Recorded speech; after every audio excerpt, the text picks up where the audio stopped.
You know what day it is? It's Tuesday, everybody, and it's a live podcast with the OSP and the Barbershop crew. Hey, I told you guys, the NFL guys never, ever goes away.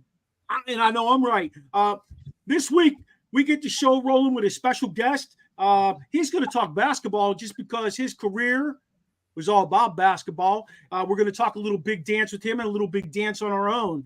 We're going to roll out our views on the NFL Combine just a little bit because I think next week we can get into it deeper. Who made a case for themselves? You know, that kind of stuff. We're going to do some spontaneous reactions, a little T-Sizzle Quizzle, I should say. And the Dream's got his question fired up. And Mikey, we're going to let you come up with your new segment for the next show. So let's get this going. It's episode 38 of season 4. We only got 2 more episodes after this, and that's a wrap on season 4, guys. Right to my left is T-Sizzle. Give him a shout out, T-Sizz. Underneath him is Chops. What's up, Chops? Yeah. Noob's in the house with his Chargers hat on, even though he went back to the Commanders, and I appreciate that. And East Coast, West Coast there he is, the Dream, joining us as always. Hey, y'all like my little bucket hat I'm wearing tonight, y'all? I thought that Willie Star. Wow. We are family. Willie Stargell. That's who I was thinking of. It's got the stars on and everything. I think I picked this up for like 15. Yeah. Is that a bucket hat or It is a bucket hat. Oh, wow. Yeah, it's a bucket hat. Hey, fellas, before we get the show really rolling, I just want to give a shout out to Chris Mortensen. Died at 72 years old. I got to tell you, he was one of my favorite guys ever. Listening to him speak, he always had truth coming out of his mouth. He didn't make up stories. He knew before he said anything that he had to have the facts on it. So, you know, big shout out to Chris. Appreciated everything he brought to the sports world. Yeah, just thought I'd do that. And I know I speak for all of us. So I hope his family does well. And it was definitely a shock to me. I'm sure it was a shock to you guys because I didn't know if he was sick or anything like that. So, yeah. Hey, spontaneous reactions. He suffered a stroke or something or a year or Is that what it was? Throat cancer. throat cancer. Yeah, throat cancer. They never mentioned it. Never mentioned it. I remember them mentioning it in 16 or 18 years ago. Maybe a little bit, but because when he came back, you could see his speech was a little different and he looked different. Yeah. But it was like he had it, but he was fine. I never knew it was getting to this point where he was about to go because it did. It hit me. You know, I was like, wow. My other favorite guy that passed away really young that was on ESPN was Stuart Scott. Oh, yeah, man. Love Stuart Scott. He transitioned that whole being a guy on ESPN. He brought. And the crazy part is, I have never had like the wow moment when an athlete passes. I've never, there's always guys I've liked, whatever, but I've never fallen like that. But when Stuart Scott, Chris Mortensen, when there's been journalists, you know what I mean? I'm like, wow, you know, Bradley, who was on the guy from 60 Minutes, Ed Bradley, there's certain guys that like journalists, because I think though, those guys were sort of in the old school frame where now journalists are, let's get it out first. Don't want to be right. Let's just get it out first. And they don't care if it's true or not. They just put it out. Those guys vetted everything. They vetted everything to make sure. It was just a different time. Yeah. But he'll definitely be missed. Hey, guys, LeBron James has topped 40,000 points for his career, which is still not over, to be honest with you. You guys see anyone in the foreseeable or distant future who's going to hit 40,000 points? That's a lot of points. It is. It is. Now let's put in perspective to some degree. If Jabbar doesn't go to high school, he puts up a whole lot more points. Number one, you know what I think. But also now they have the G League, so you can't even come out of high school. That's at least one season you're gonna miss. You know what I mean? At least one season. And fellas, again, I hate to be the old man. Get off my lawn. They don't play D anymore. No, they don't. You realize he's Gronk's size. And nobody beats him up too. Yes, he runs down the lane. He can do whatever. I don't think we'll ever. I don't think we'll see it again. Of course, you know as they say, records are made to be broken. But I want to see a transition back to the big man game, which was what I loved. We're going to ask our guest tonight. I know our guest is getting ready to join us here, but we're going to ask him a little bit about how he felt about the big man game compared to, the 3-point shooters today. And that's another thing. Yeah, Kareem didn't have the 3-point shot. No, I don't think he could be skyhooking from out there either. But it's been 35 years since this record has been alive. Yeah. Are we going to see it? I probably won't see it in 35 years. I don't know. I'll be gone in 35. He didn't have the 3-yard, the 3-pointer. The fact that I would like to know, even though with Kobe being gone, because Kobe made this statement about how the All-Star game was watered down before he passed tragically at a young age. So now I'd like to see what his take would be on the All-Star game, how the game has changed compared to when he played. And it wasn't that long ago, but it is significantly different even when Kobe played. Hey, I'm going to spit one more fact out at you, and then we got one more spontaneous reaction before we get to our guest. But did you know that there was no 3-point line when Maravich played, right? Caitlin just broke his record, when he played, if they'd have had a 3-point line, he would have averaged 57 points a game. 57 points a game. That would have been insane. Cool. So, hey, when we talk about the most important person on the position on the football field, center is rarely the guy we're talking about, right? But yesterday, Jason Kelce retired from the Eagles after 13 seasons. It was an emotional retirement for a guy who had spent all his years at Philly in the trenches, ducking bottles, getting cussed out, yet getting cheered at the same time.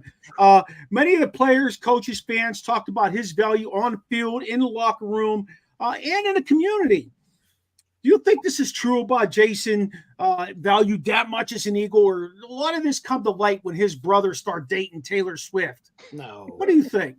No, I believe he really is that dude. I believe he's really that dude. Yeah. 7-time Pro Bowler. Yeah, I believe he's that dude. And as you guys know, the center runs the O-line. I was going to say, the center runs the O-line. I believe on and away, huh, Mike? On and away. Yeah, man. I mean, it's a little more than on and away at that level, but he's making all the damn calls, and he makes the quarterback's job so much easier. You see, when they have a new center come in, the quarterback's trying to make the blocking calls and then trying to adjust the formations and all the other. He takes all that away from the quarterback. It's one less thing he has to worry about. Yes, sir. Recently they've played some of his audio clips about him blocking and talking about the technique that he's used. I mean, he is an incredible technician and an incredible athlete at that position.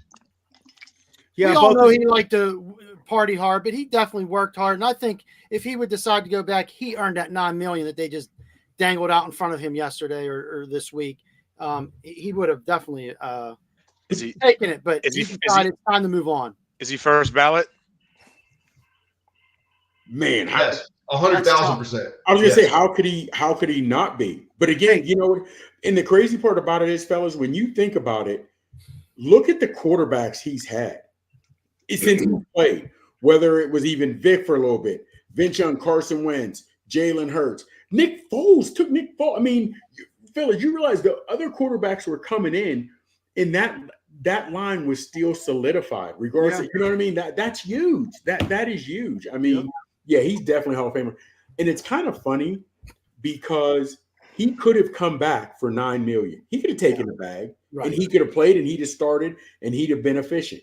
But he was like, "No, man, I don't need the money." Why would you let your brain get beat like that for another season? I respect that. The way he did, he said, "I don't need the money." Hey, T-Sizz. What's up? You're on the carpet right now. I want you to introduce our guest as we bring him in. Red. All right. Our guest tonight, guys, is none other than Spencer Spinny Johnson, who's a local legend, growing up in Montgomery County, played for Geneva, setting all kind of records up there. He'll tell us more about that. Played with the greats of the Harlem Globetrotters, people like Wilt Chamberlain, Curly Neal, and such. And recently, he is the president of On the Ball Spinning Inc., where he's goes around, gives motivational speeches, and inspires the youth, which one of the reasons why we had him on here, being that we're all connected and affiliated with the school system in some form or fashion. So I'd like to turn it over and welcome our special guest, Mr. Spinny Johnson. What's going on, Spinny? Well, hey, thanks for having me today or this evening. Hey, Spinny, who had the better dunk, Dr. J or Michael Jordan? Dr. J. Okay, I'm with you there. Well, was the man. only because he was, he was a little stronger, and that 1 inch made a difference. I've never seen Michael Jordan back down Bill Walton twice in the playoffs and dunk over him. Wow. And Walton was a great defensive player, one of the best centers to play defense. But Julius backed him down and dunked on him twice in that series. Wow. He was the fish that saved Pittsburgh, Spinny. My Yes. favorite. My favorite of all time, baby. Dr. Yeah, J. mine too. Mine too. He's one of my favorites as well. Well, hey, let's get into this. Tell us a little bit about yourself, your journey becoming a Harlem Globetrotter, everything everything in between. Very fortunate and very blessed. I was not recruited by any college out of high school. We ended up losing the state finals by 1 point my senior year. I started school after setting out a year. I went to Lock Haven State, which is in the eastern part of Pennsylvania. Played there a half a semester. Jim Christopher, who was the coach who recruited me, he had left the season before. So I called him up after my best game at Lock Haven, and I told him I wanted to transfer. So I transferred from Lock Haven State to Geneva College in Beaver Falls, Pennsylvania. And I have to give my coach a lot of respect and props because from day one, he gave me the starting position at the point guard, and I never looked back. Spinny, you want to know something interesting? I got recruited by Geneva to play football there. Well, matter of fact, I just got inducted into the Hall of Fame this past October. Wow. Congratulations. Congratulations. That's a awesome. huge accomplishment. Congratulations. Really cool. But I was fortunate to play with some real strong talent. We had a 6'9" center from DC, Clyde Soule. We had a 6'7" small forward from Flat Rock, Michigan. We had Jim Washington from Pittsburgh, 6'4", Greg Jones, 6'4", and I tilt the scale in a big way because I'm only 5'4", but we had nice size. I played with nice size. You were the original Muggsy Bogues. Yes, I was going to say that. In Spud 10 Webb. years, In 10 Spud years Webb. before Muggsy. About 10 or 11 years before Muggsy. Wow. I will admit, Muggsy, great player. There he is. His defense probably was better than mine, but my offense, I think, was better than his. But defense wins ball games. I'm smart enough to know that. I played good D, but I always felt that defense and rebound wins ball games. Nice. Hey, now I did hear you all talking a little bit about Pistol Pete and 3-pointers before you brought me on. I was unable to meet Pistol. Every place that I would go, either before I would come after Pistol, because he worked with Metal Arc for a little while. I don't know if you knew that, but I think he worked with Metal Arc with his team. Metal Arc had a team called the Shooting Stars. So I would do the advanced work, go and prep the schools and talk about them coming. So our paths never crossed, but I did hear stories about him because he lived in Aliquippa before he moved. And, they telling stories about him spinning the basketball until his tips of his fingers would bleed. Someone said, I think the barber, you said he would average 57. That's what they said. 60. Yeah. I think he could have averaged 60. Wow. If he averaged 44 with no three, so say, for example, if he hit 3 or 4, 5 threes a game, that's 15 points. And he had that range. So I've always felt, he would have averaged about 60. Spinny, do you think he's the best there ever was? I don't give anybody that accolade. Okay. LeBron is great. I don't give him this thing about the GOAT. If you've seen, I saw a podcast last week. Someone sent me about Rick Barry. Rick Barry said, that's a bunch of crap. And I feel the same way. How can you compare LeBron with Kareem? Two different positions. How can you compare a point guard with a center or a point guard with a power forward?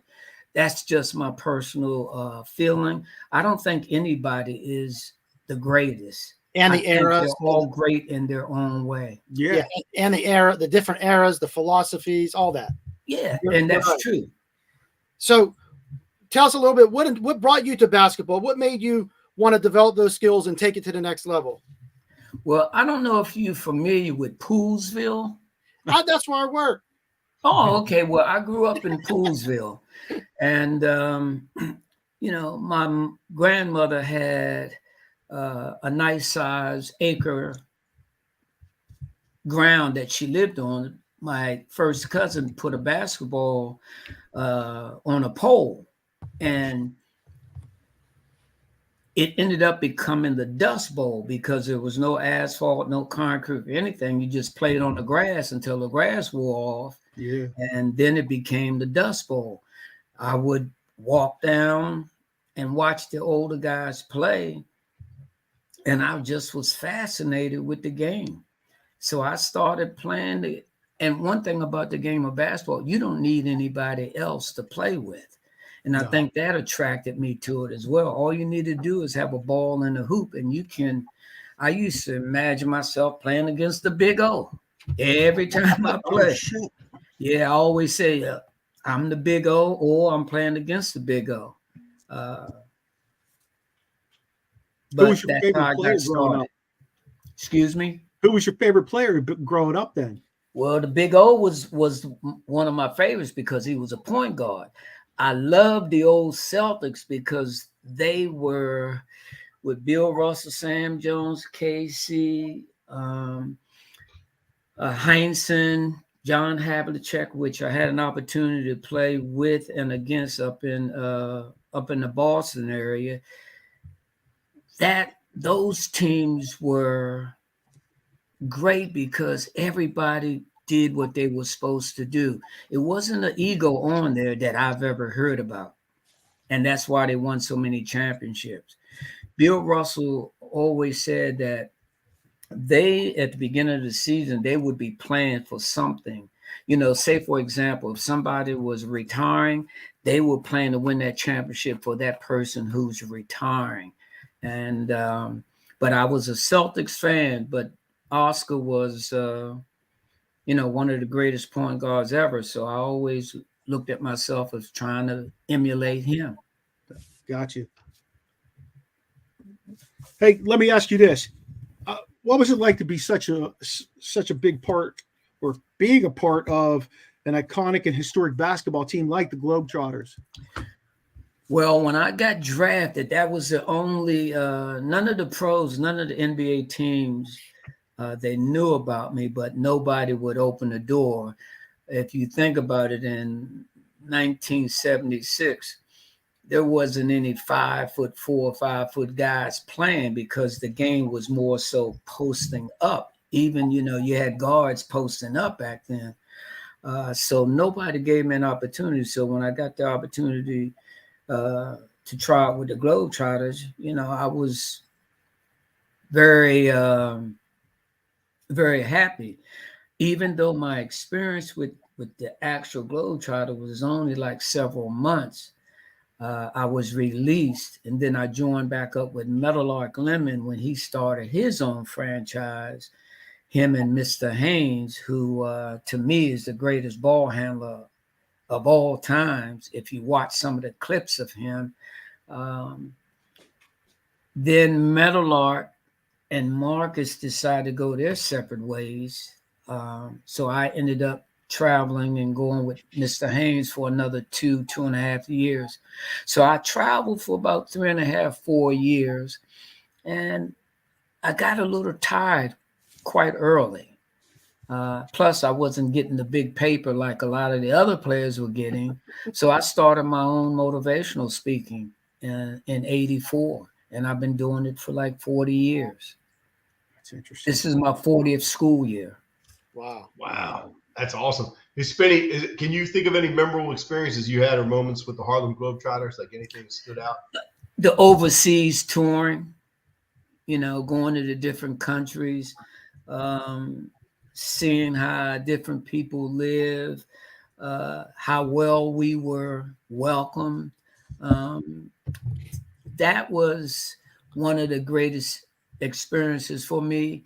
But one of the biggest experiences for me is having the pleasure of being a roommate with Mr. Marcus Haynes. Mr. Haynes played about 6-7 decades. Got you. So, and if you notice the respect, Meadowlark is Meadowlark, but Mr. Haynes is Mr. Haynes. Yeah. Oh. What countries did you go to, Spinny? Well, I played in Europe. I played in South America. I played in Europe. Played in Germany. I've been to Saudi Arabia. Only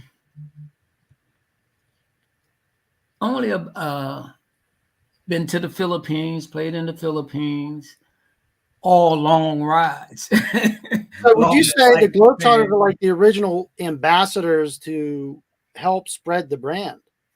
Said, excuse me? I said, would you say the Globetrotters are the original ambassadors to help expand the brand of basketball to the different countries? Yeah, I would agree with that. Okay. I would agree with that. Yeah. No, Spinny, I have so many questions. I'm going to narrow it down to this. Like, what were some of the biggest challenges you faced during your time with the Globetrotters? Or did you egos? Now, okay. So was that because these guys all felt they should have been in the NBA? Was it felt because everybody felt they were the best one on the team? Or when you say egos, how does that? Could you elaborate on that a little bit? I will. I don't think everybody felt that they should have been in the NBA. I didn't get that feeling. Is that, with the Globetrotters, you have showmen, you have guys that have acting parts, where not everybody talks, but you have certain people had skits. Let's put it that way. That makes it easier to understand. When I was in Meadowlark's organization, I didn't have skits. When Mr. Haynes brought me with him, I had about 3 or 4 skits that I would do throughout every game.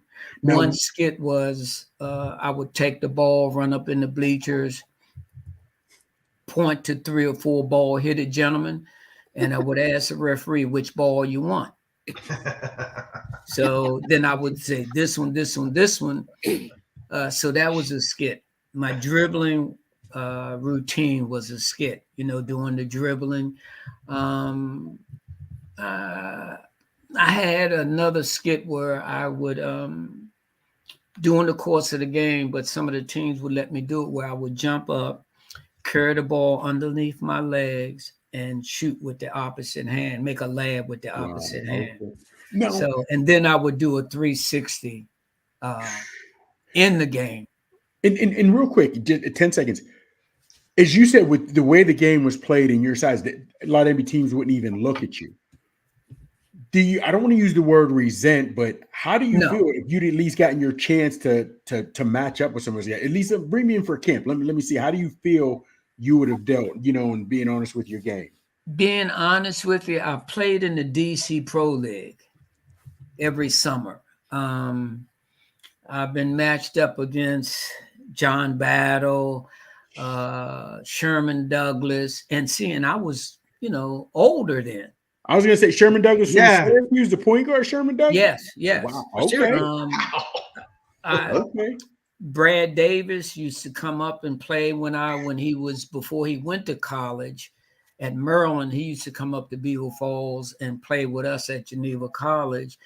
Johnny Moore, who played for San Antonio Spurs for probably about 10 years. Him and I played one-on-one. He won one, I won one. So looking at that, but in saying all of this, do I think I could have played? Yes. But I always felt that if I played 15 to 18, maybe 20 minutes, and the way the NBA gives assists, if I couldn't average 10, I didn't deserve to play. Yeah. Because your ball skills alone would have created assists, the way you could handle the ball. I think so. Yeah. I think so.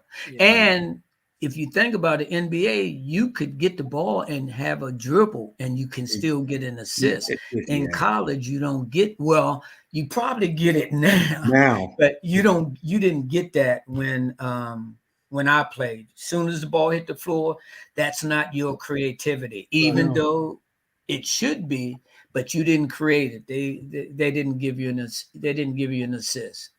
I understand. Now, real quick, I did hear you all talking about the game. Like, I think that y'all were talking about the All-Star game.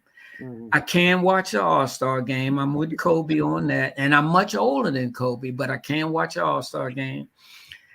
I have a very distasteful feeling about the game today. I still respect the great players and everybody who's in the league, but I don't enjoy watching it now because it's too many 3 attempts. And I hate to say, I just don't enjoy it. Yeah, I think we all feel the same way here. Yeah. Yeah, I don't want to be as bold as to say that Steph Curry ruined the game, because I'm not going to put that on him. No, he's a great shooter. But every kid that comes into the gym wants to be Curry. Even in the All-Star break, they had 7-footers in the 3-point contest this year. There's no, and that's what bothers me. No big men, no guys that are out there to be like the one to assist. You got to know your role. Guys don't know their role. You got to know your role. Spinny, I always say that Steph Curry's just he's his dad in a different era, because his dad could shoot the lights out of the ball. Yeah, and a lot of people don't know that. Yeah, Curry could flat out stroke it. Yeah. So, Mr. Johnson, how do you think the Harlem Globetrotters have contributed to the broader culture of basketball? They contribute because they go everywhere and play. They go everywhere and play. The one thing that I kind of wish that they would do, but I guess you can't do it because of injuries, but we did it. When I was with Mr. Haynes, we would go play other people in other areas. Like when we were in Germany, we went to the military base and we played them. So say, for example, we in Chicago playing. Chicago, let's get North Chicago, not the whole. North Chicago could get their best players in North Chicago, and we would play them. So in order for us to really do our fancy stuff, we had to have substantial lead on these teams, or we had to play strict basketball.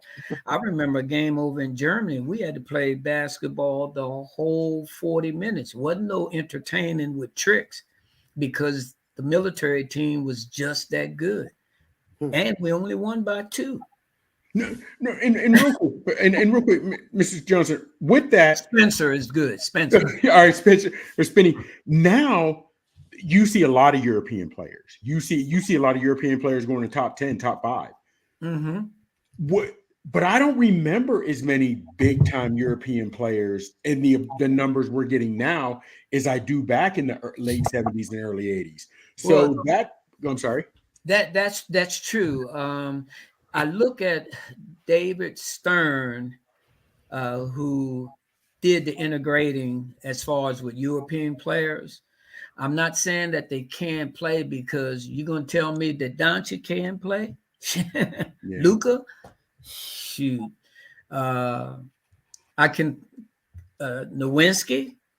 Yeah. Sabonis? If Sabonis had been over here when he was younger, oh my goodness. How about the boy from Denver? Huh? The boy from Denver. Joker. Yeah. So that is why it transcended that they start bringing the European players because they're all good. And I was wondering because you guys as the Harlem Globetrotters took basketball overseas a lot more. And I think, as a question, I think that really did affect the way Europeans started looking at basketball to realize, because again, we didn't see much of that before you guys started going over. And I do think it affected, so it had a big effect as far as broadening the game worldwide. Not just European, other countries have produced, Asia. some nice pros. What's the guy, the left-hander from San Antonio? Ginobili. Ginobili. Ginobili was a monster. Yeah. And he didn't even start for San Antonio. That's wild, isn't it? Yeah, he's a Hall of Famer and didn't, came off the bench. But once again, he had that right attitude that, hey, I do what I can do. I end up at the end of the game. I don't have to start. When the game is being closed out, I'm still on the floor. They were big ambassadors as far as introducing the game to other countries. Spinny, did you ever have the opportunity to play against Manigault? Earl Manigault? No. But Kareem still today says he's the best player he's ever seen. Yeah. He's not talking about LeBron. He's not talking about Michael. He's not talking about, he says I saw an interview where he said he is the best player or the greatest player he's ever played against or with. Wow. He died early too, huh? In his 50s. Man, yeah. Yeah. It's unfortunate. The streets, man, the streets. Well, that's just like Hammond and Pee Wee Kirkland. Pee Wee Kirkland turned down the NBA opportunity. He's making more money. He said he can hustle more at home than going to play. He said somebody offered him like $75,000. I mean, you think about it, $75,000 back then. Back in the day. Yeah. That was a lot of money. But he said no. He said I can make more by just staying in around here in New York. Yes, he went in prison and stuff. But let me ask you this, Benny, real quick. What did you take more pride in? Your exceptional, or when you watch a game, do you like the guys that could ball handle, shoot, or did you like the guys that could lock you down on D and play man and just and keep his guy in check? What did you prefer? Can I use myself as an example? Absolutely. My greatest attribute to the game is my knowledge before my talent. I do teach kids, and I try to teach them the basic fundamentals about the game first, because you can be the most talented team, but you don't always win. But a thinking, and it is a thinking man or woman's game. You want to make it easier. So that's just like me. I'm a point guard. I come down and I'm jacking it up. I'm not making it easy for my team. My big men are not going to rebound. My big men are not going to block shots if they don't touch the ball. It is a thinking man's game. And the second strongest part of my game, I thought, was my conditioning. Because I didn't get tired. That's why Michael was getting 10, 15 points in the last 2 minutes. He was in better condition than other people. Kobe the same way. So those two attributes I credit and give a lot of respect to my game. Now, yes, I could shoot and I did play defense, but I like my savvy with my knowledge of the game first and then being in great shape always, never out of shape. I mean, before the pandemic. I was going to say, Spinny, as a coach, I love hearing that. That's awesome. Being in shape and all that. We try to push that with our kids all the time. And not too many of them stay in shape. But if you think about it, those who are in great shape, very seldom do they get major injuries. Yep. Facts. Yes, 100%. That's a big fact. LeBron's done played 20-some years. LeBron hasn't had a major. Now, wait a minute. LeBron's a freak of nature because his body, his physique is, he can stand some punishment. But still, his conditioning and I think that's. And I tell kids, when you play basketball, you got to do a little extra running, do a little bit of road work. Don't run on the road because I just had a knee replacement. But that's all I had. When I did my jogging, I didn't think about running on the path, which right now I walk and run on the path. But yeah, it's conditioning. So this kind of goes with that. Can you share any lessons that you learned from your time with the Globetrotters or any time like on tour or anything that apply to your life today? Well, Mr. Haynes, I'm going back to him. Of my experience being out on the road, the greatest thing that I've taken from the road is learning how to be a professional. And I learned that from Mr. Haynes because I watched him, his demeanor, his behavior, because I had my own business. When I go to a school doesn't have to look for me. If I'm supposed to start my show at 2:00, I'm there at 1:30, 1:15. That's professionalism. I'm not making passes at the teachers, a lot of nice looking teachers, a lot of young teachers. I'm not going out my way trying to give them my number or trying to receive their number. I see you smiling, but it's a cultural way. Yeah. You let a skirt can destroy your business. So, but that's the thing that I take away from being out on the road the most. Yes, I enjoyed, going to different countries, playing in every state.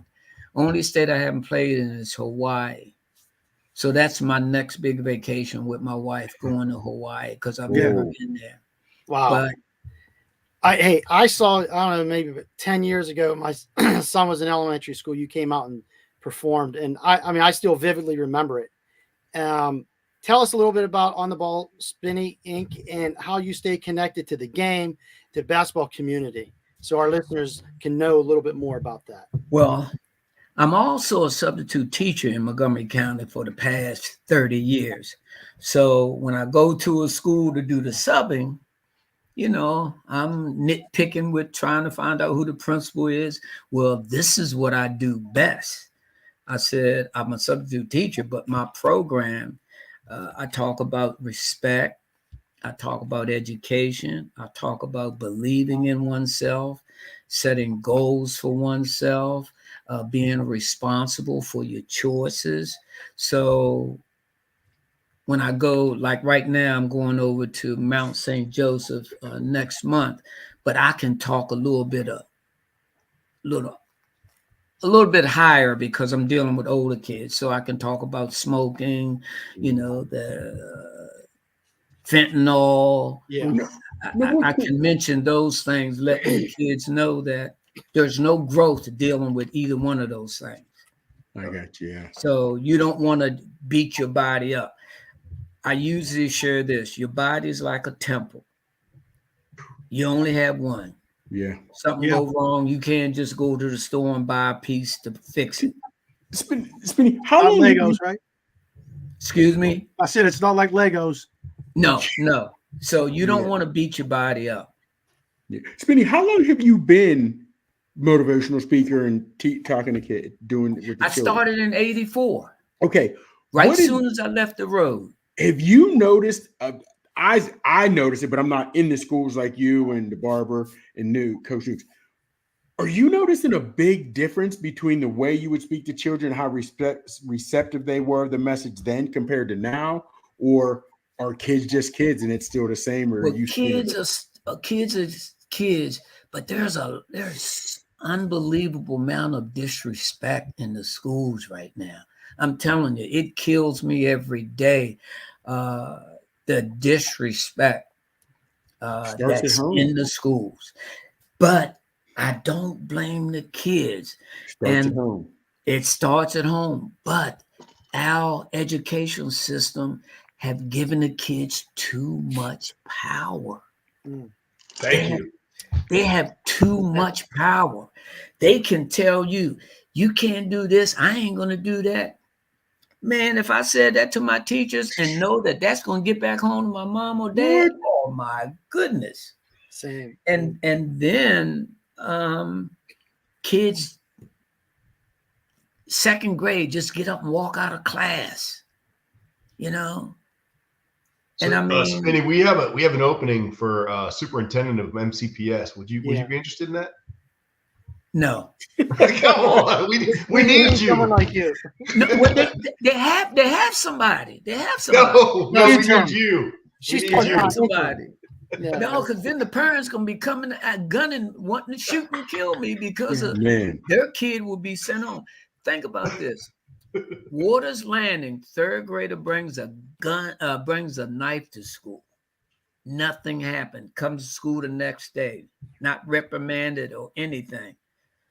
That's right behind my house. Dang. Spinny, you just had a situation happen in your community out there in Poolsville that you have no idea, do you? No.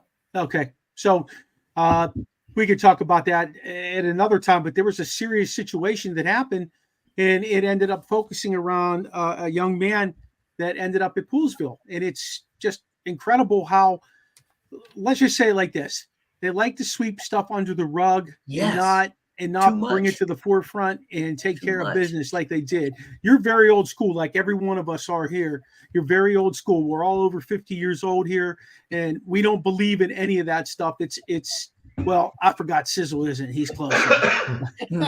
But, you know, at the end of the day, it's such a different world that we live in today. And you talking about, you know, how the school system lets them get away with it. I don't get upset at my immediate administration. I get upset at the people above them who enforce that upon our immediate administration to make that happen. And I totally agree. The upper echelon are not in the trenches. If the upper echelon comes down and get in the trenches, they would see what they are really doing, which could change some things. I'll say this for the lady who's superintendent right now. I actually worked under her.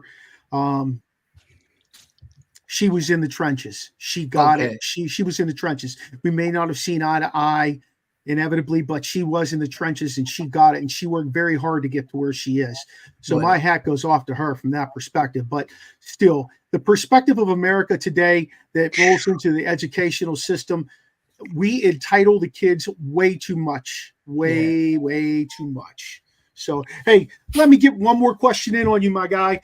Finally, what message would you like to leave our listeners with, especially those who admire your career and your accomplishments that you've had, because you had a lot of accomplishments in life? Number one thing is we all have this gift. Everybody's born with the gift to love. That's what our world is missing right now. It's not enough love. It's just take, or constantly being disrespectful. We need, they might, if some of the subs or some of the teachers hear me, we need to go back, maybe put a little bit of prayer back in school. But we do have to spread more love. I buy that. Absolutely, 100%. I'm with you. 100%. I personally would like to thank you for giving us your time and sharing your incredible journey. And I think we're really lucky to have you on here and lucky to have you in the school system doing what you do. I mean, God bless for everything you do.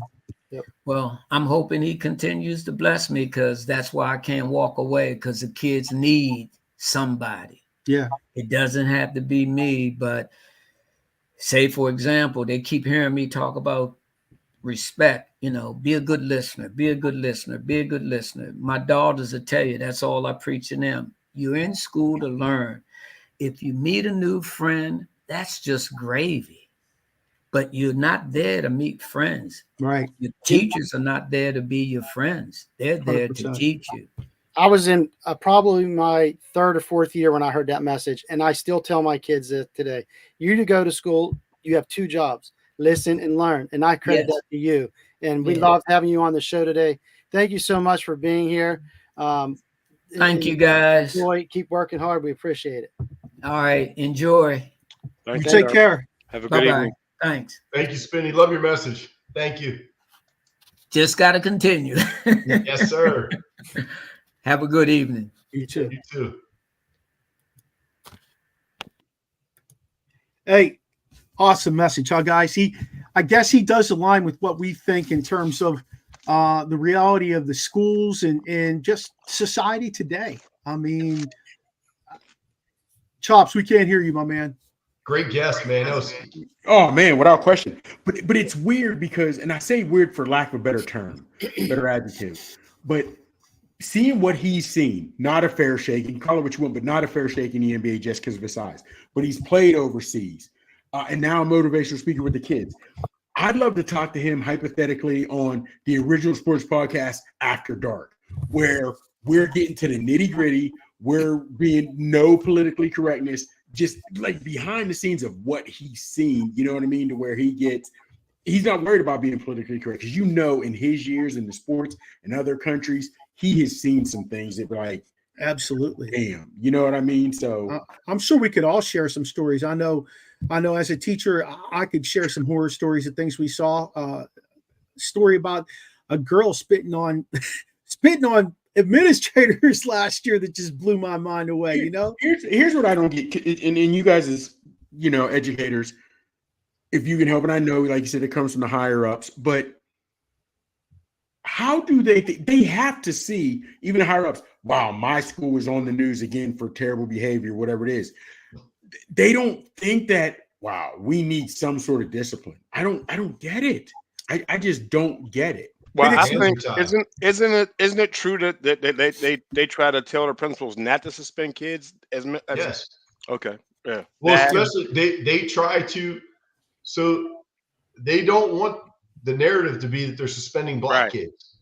Oh man, it's sad. I mean, the whole thing is a mess. Like, but instead of, so fix the problem. Like, instead of that, they're okay. Grades aren't good, so let's just give kids 50% no matter what. Okay, well that'll fix things. So it's putting a Band-Aid on a freaking slice through your arm. The program we have now is called restorative justice instead of suspension. The restorative justice part is go home and think about what you did, but they're keeping the people in school, those people in school. And was that this weekend we talked about where they did this? And they said, well, if you didn't put us together, they put the two people together and they started fighting then. Again, they said, if you didn't put us together, we wouldn't have fought. So the restorative justice didn't work there. Well, one of the things I think is pretty incredible too is the hostility of boys is far less than the hostility of girls. Oh, it's incredible. I bet you if you looked at the percentage at our school alone, that it's probably 3 or 4 times more girl fights than there is guy fights. It's just incredible. To me, it blows my mind away. And real quick, is Noob said something, and we're not going to get into the race car, but I know I understand what they're saying. It doesn't want to be the perception as though they're just suspending black kids. And as I grew up, I always knew there was a difference, regardless where I lived. The Barber remembers where I lived. I was literally the only black family in my neighborhood.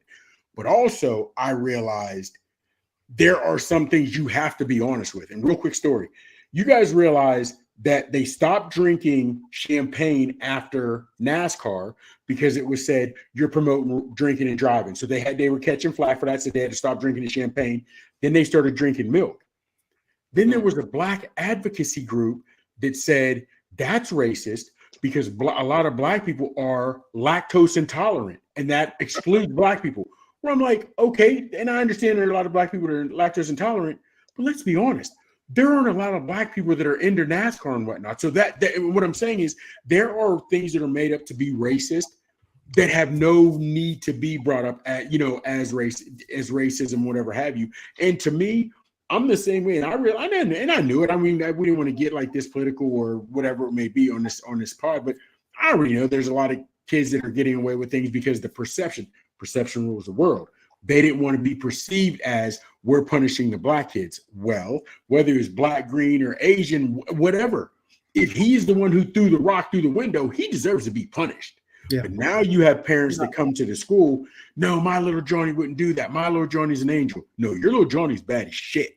You know, where to me, if my dad came to the school, I was guilty before proving innocent. He didn't even want to hear it. Somebody was going to get their ass whooping. It wasn't staff. Can I just say, so the hard part for I think all of us is growing up. We weren't taught to look at color. Like I grew up in Gaithersburg. I went to Gaithersburg High School. Like my friends looked all different ways. I had white friends, I had black friends, I had Hispanic friends. It didn't matter. Like we didn't care. It wasn't a big deal. No one said the racist word ever. Like it didn't get mentioned. No one ever mentioned it because it wasn't a thing. We all just hung out. But now everyone is told, you're white, you're black, you're Hispanic, you're this, you're that. And they constantly tell you this over and over and over. And you're all different. You're all different people. You need to look for racism. And then I hear the racist word probably 10 times a day. And it drives me crazy. I'm like, what are you talking? Like, you guys stop. Yeah. Can't we just all can't we just get along? Like, stop. Let's all just get along. Like, if I told my football team, I'm a head football coach, and I'm like, all right, all the black guys over here, all the white guys over here. Can you imagine if I separate everybody by race and how dumb that shit would look? Yeah, you'd have 3 white guys, and the rest of the team would be over there. Remember the Titans? It would be awful. It'd be stupid. But I'm just saying that's what we do in education, though. And then from there on up, that's all we talk about. Like, stop talking about it. It's ridiculous. But I get into arguments and disagreements with other people of color and other genders because I believe in a lot of ways of the racism we've had over the years. Now people are trying to compensate too much, as well as, whether it was in how women were sexually abused at the workplace for years. Now they overcompensate in a lot of ways where, you can't even say what certain things. You can't even say, oh man, you look nice in that dress. That's taken as offensive. You can't punish the black child. Well, you were the one cutting up. You know what I mean? Yeah. So it just things are different. Like I said before, I couldn't imagine what you guys go through. I really couldn't. I could not imagine. I just have such a hard time with it, man. Like, because I teach a bunch of kids. Like, I don't give a shit what they look like. They're kids, and you meet them where they are, and you help them grow and get stronger or get whatever your thing is. Like, God damn, it drives me crazy. Like, stop telling me that this kid's different than that kid. They're kids. Like, can't we all just be people and let's all follow the rules and get along? This is the house I grew up in, right? This is the house I grew up in. Real quick. Martin Luther King Day at the time was not a holiday, so you had to still go to school, right? It was in January. Football season's over, so I was always made sure my grades were good during football season, so I was eligible. After football, my grades dropped. I had like a C, maybe a D, whatever have you. Ain't no way that's happening in your parents' house. No. So what happened was, it is now coming up. Martin Luther King Day is coming up, but it's not a holiday. So I go to my dad. Dad, I want to take off Martin Luther King Day. They're talking about, black students shouldn't go to Martin Luther King Day. Straight face. My father looks at me and says, what? Michael, with your grades, you need to go on the weekends.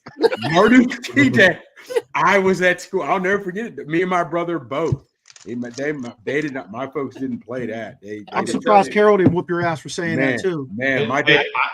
I remember. I just want to say something before you're done. I'm sorry. Go ahead. No, real quick. I tried to tell my dad if you guys remember back in the late '80s, where they were saying that the SATs were culturally biased. Mm-hmm. So again, I'm just spouting things that I had heard, and I told my dad, I don't even think I should have to take these. Meanwhile, I don't want to study for. I didn't do anything with it. So I said, I don't think I should have to take them, whatever have you. Now, my father, chemical engineer, my mother, an accountant. So education was important in our house. My dad tells me, Michael, that is now again, this is before they're politically correct. That is the dumbest thing I've ever heard anyone say, you dummy. So he called me dummy. That's again before whatever. And he said, the SATs are not culturally biased for you. You grow up in a white neighborhood and go to white schools. But again, I was hearing things that I had heard. I'm repeating things that I had heard on TV, and I didn't know. But again, parents play a huge role. They don't now. They don't care. Shut that down. They do not care. Just shut that down. So, yeah. Different generation, though. Your parents are. I talked to a little girl in my class today. Nice kid, great kid, and we were having a conversation, and I said, she was telling me she had 2 younger siblings, and her mother just had a baby, and I said, well, how old's mom? And she said 33. This girl's 15. Yeah. So think about the generation. That girl could be my daughter. Yeah. That girl could be my granddaughter. Yeah. So I just want to say, I don't want what I said to be taken wrong. Like, I know there are issues. There are 100%. And I think in our area, things are different than they are down south. And I learned that the hard way. When I went to college, I was shocked at the difference in how things are down south, or they were in the 90s, at least when I was in school, early 90s. So I'm not saying there aren't problems, but I'm saying the way to get out of this whole situation is for us all to come together and basically do what Martin Luther King said, and the content of our character, not the color of our skin. Like that's 100%. And I don't know any other way. Like that's how I live. I think we got you. You're not saying anything wrong. You're saying you celebrate and you appreciate what the individual brings to your classroom, but you don't like just constantly beating that drum. And we got you. I understand what you're saying, Noob. I'm going to make two comments, and then we'll move on back to sports. Number one is, on a yearly basis, we have something that focuses completely and utterly on this kind of stuff, but they never give us ideas for solutions on how to pull everything back together. And the other piece is, our country, the United States of America, was deemed as a melting pot, and we've lost that identity. And what they're doing is they're pulling us in different directions. Instead of letting us be a melting pot and figuring out our way like we did years ago, now it's no, we got to be all these different directions. Hey, look, at the end of the day, I just keep doing what I need to do. I teach my kids the right way. I even model it for my kids in school. Otherwise, I wouldn't have kids in my room from the time I open the door till the time I leave every day. So, hey, let's go to the combine, okay? You guys good with that? Guys who made you go. Mark. Rasheem wanted to say something. Oh, I'm sorry, Sheen. Go ahead. I'm sorry, my friend. Oh, I thought you had something. No. I did too. Go ahead. What we got about the draft? So I was going to say, and we're not going to do a lot on the combine, but guys who made you go, that did well in the combine to this point. I would say that Xavier Worthy, who from Texas, who broke the 40 record. He had a 4.21, and the record was 4.22 back in 2017. I was like, John Ross, you know where he is now? Selling the NFL. Exactly. Car wash. Remember Ronaldo Nehemiah, who was an actual Olympic track star? He couldn't catch a cold. You know what I mean? That's every fast guy that the Raiders drafted. I was going to say, remember all the wide receivers the Raiders got? Yeah. But I will say Xavier. I think Xavier Worthy is different. He brings stats to the table, and he's a football player that can run very fast. How about Rome? How do you pronounce that last name? Okundu out of Washington. Yeah. God dang, he opened eyes, huh? Yeah. Woo! Fellas, you know what though? The two things that stuck out for me to the combine. Number one was McCarthy from Michigan was getting a lot of positive air. His throwing wasn't the best. Where to me, I've always said, if you have a bad pro day or something like that, it should be looked at negatively. But I don't get how you fall and rise doing that. But even more important than that, I'm not a Caleb Williams fan. You guys know I'm really not high on him.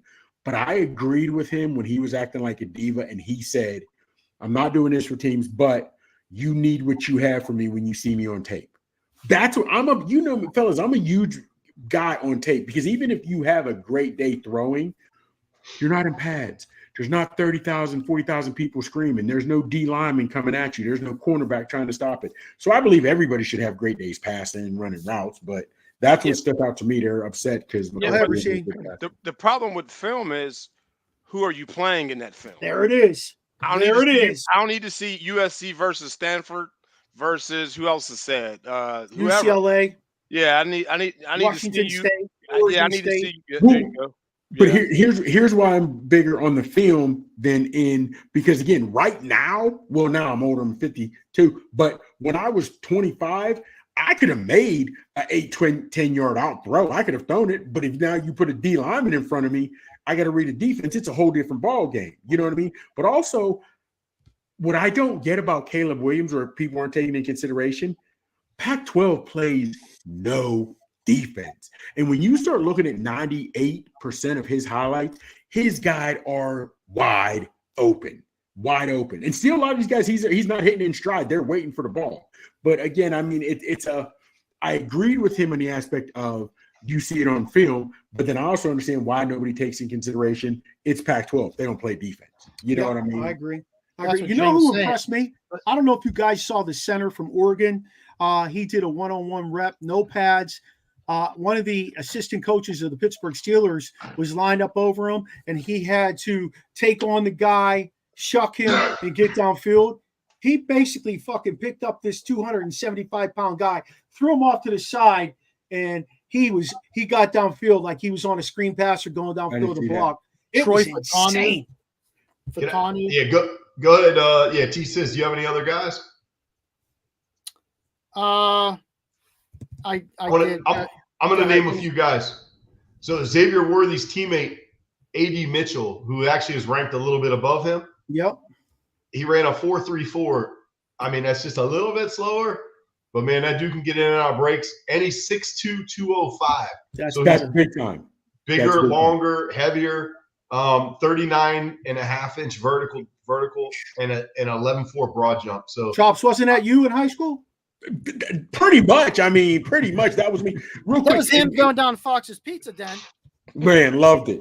And real quick, Noob said something when Noob said in and out of breaks. Do you remember Matt Jones from Arkansas, the quarterback? Okay. Jacksonville. Okay. When they were talking about how fast he is, he can do this and that, and they're gonna move him receiver. Everybody was high on him. I remember that to this day. Torrey Holt sitting at the table as a special guest, and he was like, "Fella, whoa, slow down. I don't care how fast you are running a straight sprint. Does he know how to break in and out of routes? Does he know how to set his hips down and do this and do that?" And Torrey Holt dropped knowledge that even as much as we love sports, you wouldn't know, none of these other cats were thinking about. And that to me stood out like, wow, these guys to get to that level, the Torrey level, they're taking their craft to a different level. Did you when mention, he was like, I'll never forget that comment. Never. Did you mention Johnson? Brian Thomas, LSU wide receiver? Did you mention him, dude? Put up good numbers. No, he put up good numbers also, though. Yeah, 6'3", 209, 4'3", 340. But they said what you just said, Chops, was in and out of the breaks, making cuts, sinking those hips, breaking off on routes. It's explosive. Yeah. It's the route running for wide receivers. Yeah, you can run a 4.1, 4.2, but it's the route because Antonio Brown wasn't 4.3, 4.4. No. He might have been a 4.5 guy. And now Jerry Rice. You don't have to fight to get off the line like you had to before. So now you got to be able to get off the line. Real quick, I want to ask you guys something. And answer in 2-3 words, whatever have you. If you're a GM, who are your top 3 QBs you're looking at? Narrow down the top 3. And real quick, a 2 or 3 answer why. Whoa. If I'm a what? If you're a GM, okay. And who's your top 3 on the board and why? Real quick. My quarterbacks? Yeah. I like Drake May. Okay. Me too. He's got a big arm. I think he can move well in the pocket. Good side. I like J.J. McCarthy. I think he needs a little bit more refinement, only because I think he needs to get some more pinpoint touches. But I think he's got that leadership skill, and he does what he needs to do as a, managing quarterback, just like Brock Purdy. And my third guy, I'm up in the air on. There's a bunch of different guys. I like the kid from LSU, but he's really, Jane Daniels. I'm like you, Chops. I'm not a big Caleb Williams fan. And I've been telling Newbiser this forever. There's so many things about that kid that I'm like, what the hell? And it's just not his character. But I've been reading a lot about him because I want to prove myself wrong. But man, he does a lot of things wrong, but he makes up for it playing in a shitty conference. Yeah. Well, I'll take the same 3. Yeah, me too. McCarthy, though, it's not pinpoint, but the other concern is he doesn't have a long ball. They said he has no strength. You want Joe Milton? Because he's not on point at all short. He just got a power arm. Joe Milton was my number 3. If they can get him to work on his accuracy, boy, oh boy, he could throw that ball. Sheen, if he goes to somebody that can develop him for a couple of years under a veteran quarterback who will talk with him and not be an asshole, like if he would go where Kirk Cousins would go. Like if Joe Milton would go where Kirk Cousins would go, look out. Because Joe Milton is legit. I agree 100%. And I'm not I'm not big into the draft. You guys know that I've already said that, but I can't wait till we have our draft show because I'm telling you right now, I'm going to be so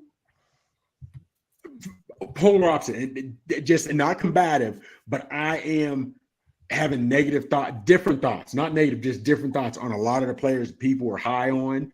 And I need to, like you said, Barber, I need to try to read more so somebody can sway me. What am I missing that everybody else sees? So that's what I'm looking forward to when we do our draft show. Can I say something real quick, Chops? Go ahead. Chops, I was on the same page with like Drake May. I was like, I just don't see it. I watched his highlights 3 times, and I'm trying to figure out what everyone sees. But then I listened to a few people, and they talked about his size. They talked about how he throws down the middle a lot. And then when they put it all together, it kind of made sense to me how smaller guys can't throw down the middle. They just struggle, like shorter guys. They struggle throwing down the middle. And so I think there's things I know for myself that I don't think about. I just watch the film and I'm like, I love what that kid could do. Like, I love Jaden Daniels. I love the way he runs. I wish when he was running, the ball was here ready to be thrown instead of here run. Like once he starts to go, it's gone. He's gone. He's running. And he doesn't look to throw, I don't think, very often. You see it occasionally where he throws late, but 9 times out of 10, it seems like he's trying to tuck the ball and run.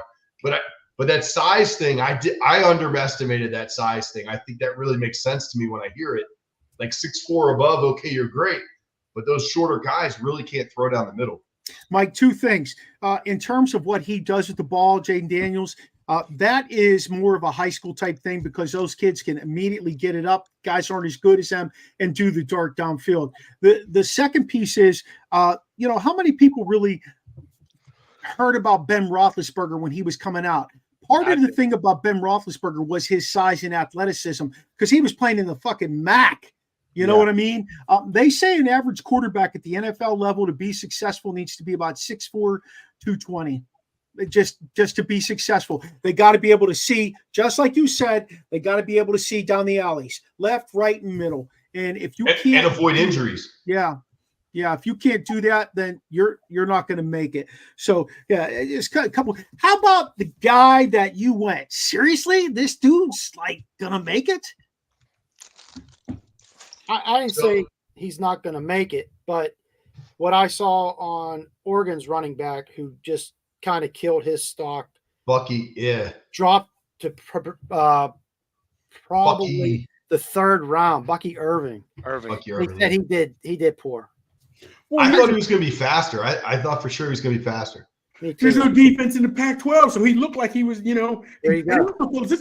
I know this sounds weird, but next year when you're watching, or go back and watch some highlights of Pac-12 games, I swear the field looks bigger. I don't know if because everybody's always wide open, but their field looks so much wider, almost like Canadian. It does. Everybody always looks like Canadian. Yeah. Real quick, as you talk about the Oregon running back, when did the importance, the appreciation, the value of a running back fall? Was it after Adrian Peterson? No. Where?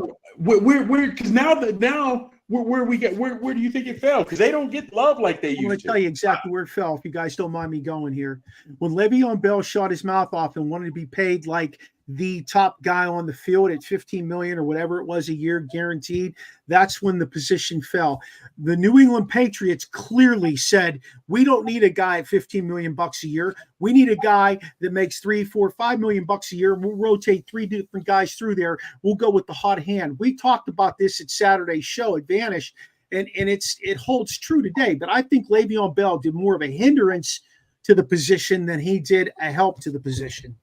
Wow. Well, to some degree, but also in that aspect, we have more back now because back then it was, as much as I loved Edgerrin James wasn't as much of a threat catching, but your boy Marshall Faulk was. Other than Marshall Faulk and Le'Veon when he's in, it's been some years since Le'Veon, but now McCaffrey's doing it. But fellas, now a lot of teams are going to the 2-back set or using, a two-back system because one back doesn't catch as well as the other guy can run.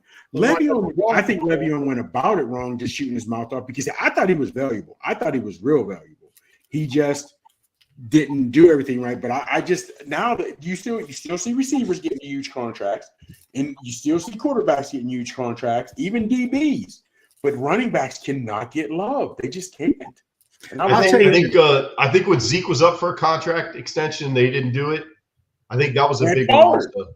They had Pollard. Now he's about to be a free agent. Yeah, because he couldn't do it without Zeke. Hey, the bottom line is this is going to go full circle. I know it's a passing game today, and everything you draft is in the secondary. You draft athletic linebackers. You draft defensive ends that can drop and rush the passer. What's going to happen is it's going to come full circle, and we're going to go back to the fullback leading the play, and we're going to run ISO, we're going to run power, and we're going to come back to running the football inevitably. I like the kid out of Wisconsin.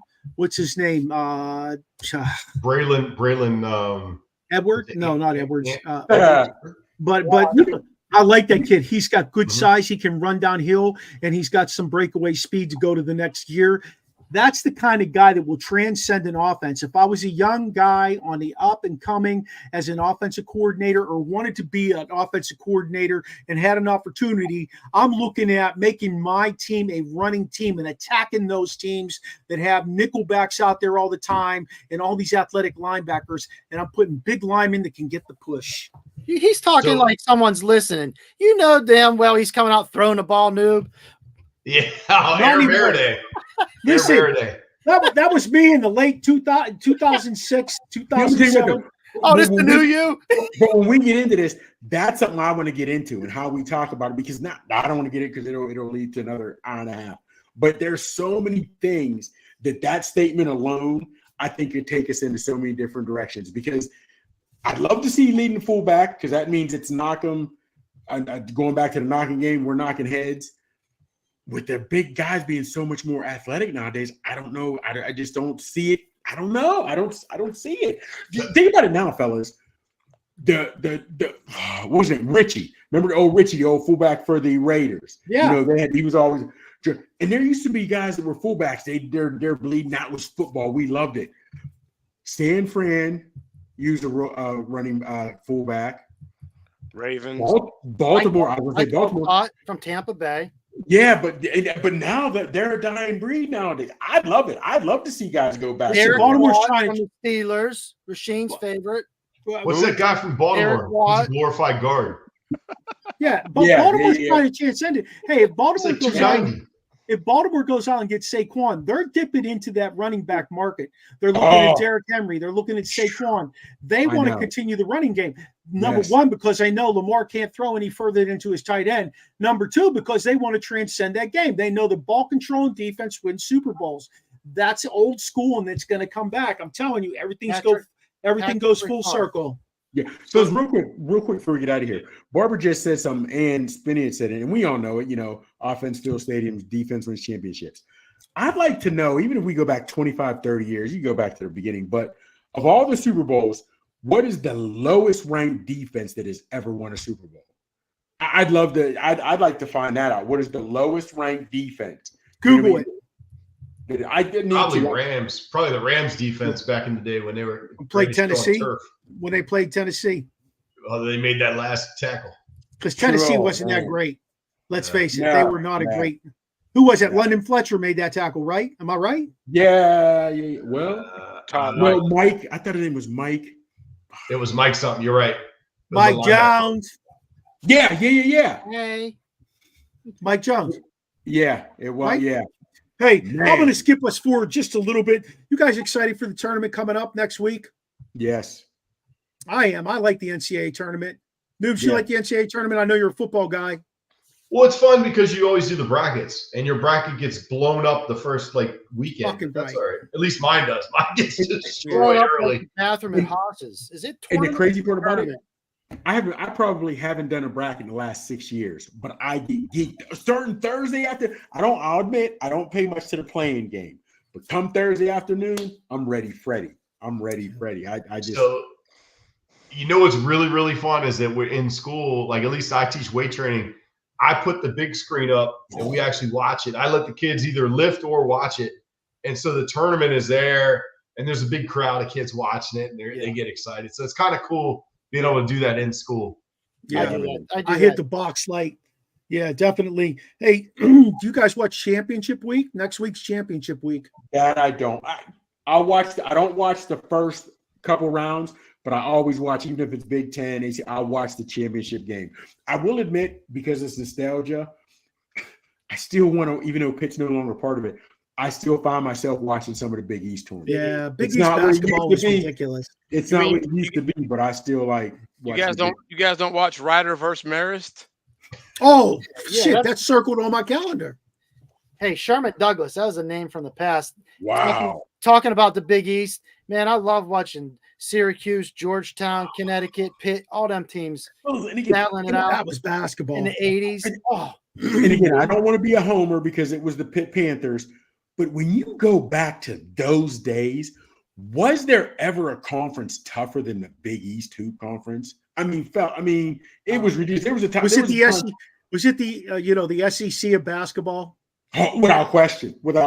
Yeah. Every year you were getting 7, 8, maybe 9 teams once in a while. It was ridiculous. It was ridiculous. It was fun. I agree.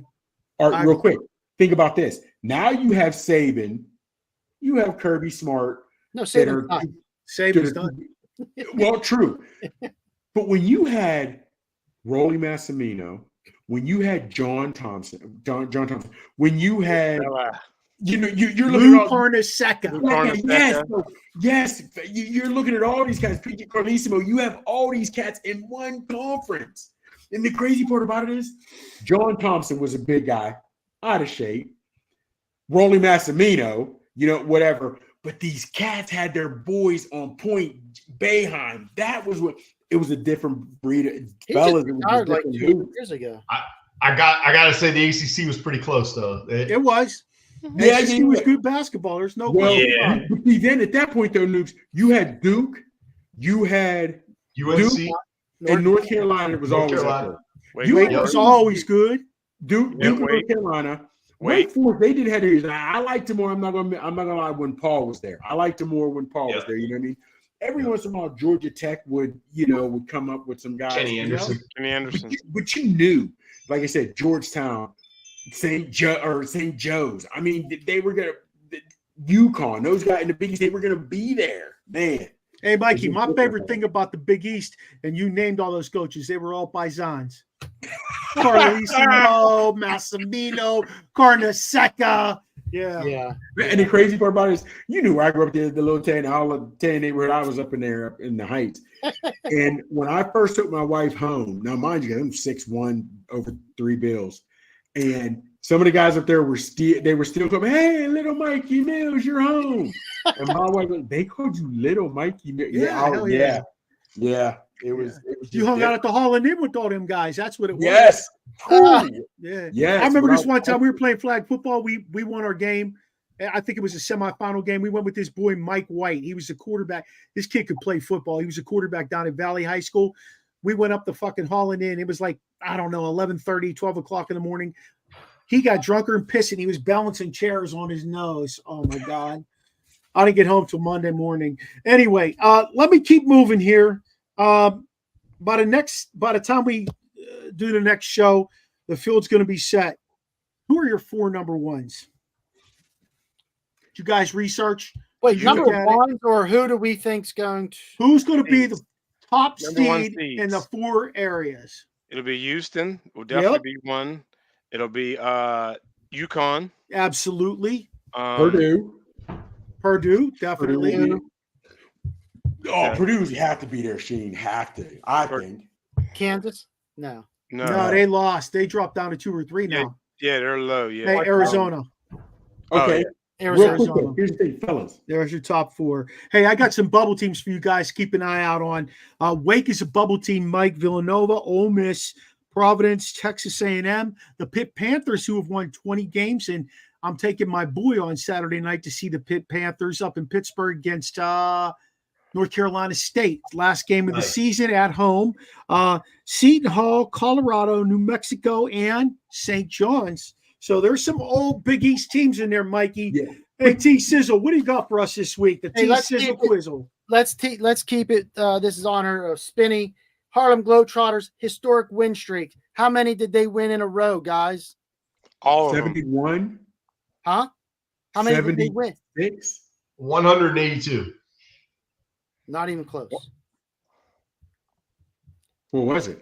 8,829 games. I said all of them. All of them. No, it's not all of them. I know. Because they lost in, what was it, 1995 To the general. when they were in Austria or Vienna, Austria, and Kareem came out. He was retired for like, I don't know, a couple of years. 15 minutes. Kareem got a team together called the Honorary Globetrotters or Kareem's All-Stars, sorry, and they beat them. Wow. So that was their Interesting. first loss. Hey, what was that team? The DC Generals? Who was The the Generals. team that used to play all the time? Washington Generals. Yeah, Yeah. Washington Generals. I'd like to know, we should ask them, did they practice with those teams? You know, or at least the Washington Generals so they could run their skits and whatever have you. I Pull remember the shorts down. Yeah, I remember being a kid and Yep. going at the Civic Arena and seeing the Harlem Globetrotters. So you know how far that is, the Civic Arena. Yeah. And my pops being with us, and when they're doing their tricks, he didn't really care for it because he liked basketball. But towards the end, they started playing more real basketball, and he started enjoying it. But I'd like to know, now that I think about it, did they practice with those generals, and how did that go?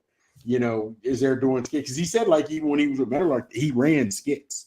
We You dropped know, the ball I there. would like to know that. We should get Meadowlark on the show, huh? Oh man, that was my favorite character. He's my favorite character on Him and cartoon. Curly Neal. On Yeah. what? Scooby-Doo. Yep, even when they were on Scooby Doo. Yeah, absolutely. They were killing it. Scooby-Doo. 46-45, Frederick. Yeah. 26 Sheen. seconds. Hey, Shane, what's your shout out to question this Poolsville. week? Poolsville won. Hold on, Poolsville won. Oh, wow. Regional champs. Yeah. Falcons. Sheen's question today is, what's your favorite pie? Ooh. It's Boston cream. Boston cream. Mark She's my cherry pie. Barber, when you go home, they switched it up. They got the punchies now. Fellas, they got the punchies at Oakmont Oakmont Bakery. Bakery. Hey, I just got a 6-pack. Did you have a mail too, or were you up there? No, I was up there this weekend. I got a 6-pack of the Punchkis. Were they ridiculous? You guys like that? You guys like those? I Yeah, didn't you like can't them. eat the whole thing right then. You got to like cut it in half or something. Yeah, I didn't Yeah. like those. I'm not big on the Oakmont Bakery, man. Hold on, Punchy, huh? Shane. If you'd have asked me that for like the last year or two, the last time I've been like, man, their quality is falling off. Okay. This year, I don't know who they brought in. They brought the Keebler Elves in to bake those punchies. Those were fire. Maradei. You didn't give me your favorite pie, Maradei. Oh, my favorite pie is my mother-in-law's pecan pie. She makes a killer. I could eat the whole damn thing instead of eating any turkey at Thanksgiving. Noobs. Oh, it's I'm so gonna go good. generic apple pie. I love apple pie, man. Oh, It's so yeah. goddamn good. Yeah. Okay. Yeah. Sizzle. Cheesecake. No, pie. he said pie. If he said That's a cake. It has the word cake in it. That's a All right, cake. go ahead, Mark. Wrap it up, Mark. Boston cream pie, Jack. Sizzle, All sizzle. day. Hey, fellas, this was an awesome show. It was fun having Yeah, it was. Spinny on. We had some great conversation. We had some great conversation off the topic, and I think you guys did a good job of keeping it in check.